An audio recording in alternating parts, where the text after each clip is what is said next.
1G, 2G, 3G और 4G जैसे internet connection को समझने के लिए हमें कुछ मीनिंग समझना होगा। जब 2G, 3G या 4G में जो G है वह यह दिखाता है कि वह किस जनरेशन यानी पीढ़ी का है। 1 जनरेशन यानी 1G, 2 जनरेशन यानी 2G, इसी तरह 3 जनरेशन यानी 3G। यानी इस जनरेशन को इसलिए यूज करते हैं, इससे यह पता चलता है कि यह पुराने वाले जनरेशन से अच्छी क्वालिटी का है। 4G में हमें 150 Mbps की स्पीड मिलती है, पर आप यह सोच रहे होंगे कि हमें तो कभी 30-40 Mbps से ऊपर की स्पीड नहीं दिखी।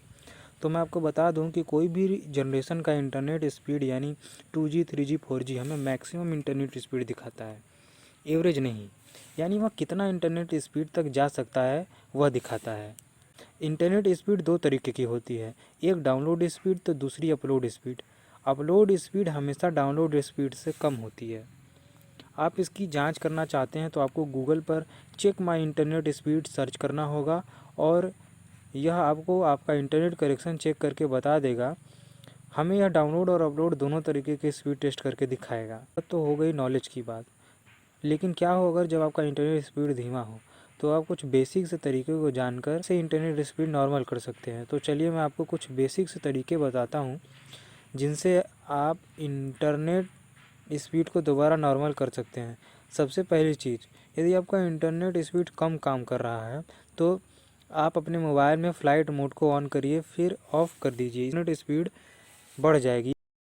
यदि इससे भी नहीं हुआ तो आपको अपनी मोबाइल में चल रही बैकग्राउंड एप्लीकेशन को बंद करना होगा। अगला तरीका है रीसेट एक्सेस पॉइंट नेम। इस सेटिंग को आपको रीसेट करना होगा। इससे आपके इंटरनेट स्पीड में सिम या नेटवर्क से जुड़ी हुई कोई भी समस्या दूर हो जाएगी और यह 100% ज़रूर इंटरनेट बढ़ा देगा। अब यह जानेंगे कि दुनिया में किस देश का इंटरनेट स्पीड सबसे ज़्यादा है और सबसे कम किस देश का इंटरनेट स्पीड है। तो सबसे अधिक की बात करें तो सबसे तेज़ इंटरनेट सिंगापुर में चलता है, जो 200 Mbps का एवरेज इंटरनेट स्पीड है। सबसे धीमा इंटरनेट स्पीड यमन देश का है, जहां 1 MB से कम का इंटरनेट कनेक्शन है और यह हाईएस्ट है। अगर हम इंडिया की रैंकिंग की बात करें तो इंटरनेट स्पीड के मामले में इंडिया की रैंकिंग 68वें नंबर पर है। भारत में सबसे ज़्यादा तेज़ इंटरनेट स्पीड कौन सा सिम देता है? इसका एक जवाब नहीं है, इसमें 2 सिम आते हैं।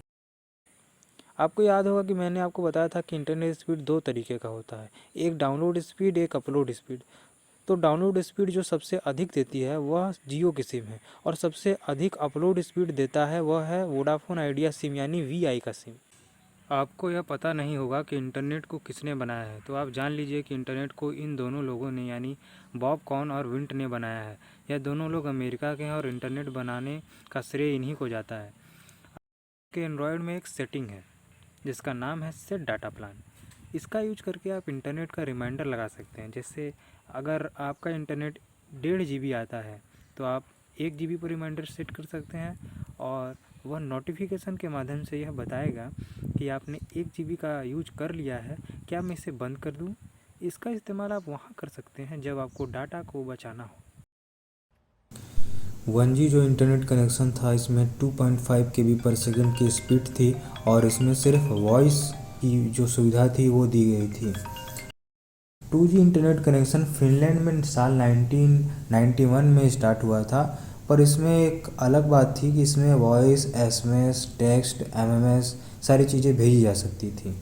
इसमें जो स्पीड थोड़ी बढ़ा दी गई क्योंकि वो दूसरे जनरेशन का था, इसलिए 50 KB पर सेकंड हो गई। 3G 1988 में चालू हुआ, जिसमें वॉइस, SMS, टेक्स्ट, MMS जो फैसिलिटी 2G में थी वही फैसिलिटी 3G में थी। लेकिन अब के जो जनरेशन आते जाएंगे उनमें स्पीड को सिर्फ इंक्रीज किया जाएगा। तो इस 3G में 2 Mbps पर सेकंड की स्पीड मिली और इसी तरह 4G जो कि 2000 में आया, इसमें 150 Mbps पर सेकंड की स्पीड मिली। 4G के 2 टाइप थे, एक था LTE और एक था एडवांस LTE। LTE को 4G ही कहा जाता है। तो LTE 2 तरीके का हुआ, एक हुआ नॉर्मल LTE और एक हुआ एडवांस LTE। तो एडवांस LTE में 300 Mbps पर सेकंड की स्पीड थी। 5G जो था वो 4G का 4 गुना था स्पीड के मामले में। अब हम 6G की टेस्टिंग चल रही है और हो सकता है कुछ समय यानी कि 10 सालों में हमें 6G भी मार्केट में फ़ोन्स के भी बिकने लग जाए। 6G की जो स्पीड है वो 1000 गुना ज़्यादा है 5G के कंपैरिजन में, नॉट 4G। वो 5G का 1000 गुना है और 5G कितना है, 4G का 4 गुना। और 6G की जो टेस्टिंग है वो सबसे पहला जो देश कर रहा है वो है साउथ कोरिया। ये 2028 तक इसको पूरा करने का इसने लक्ष्य रखा है।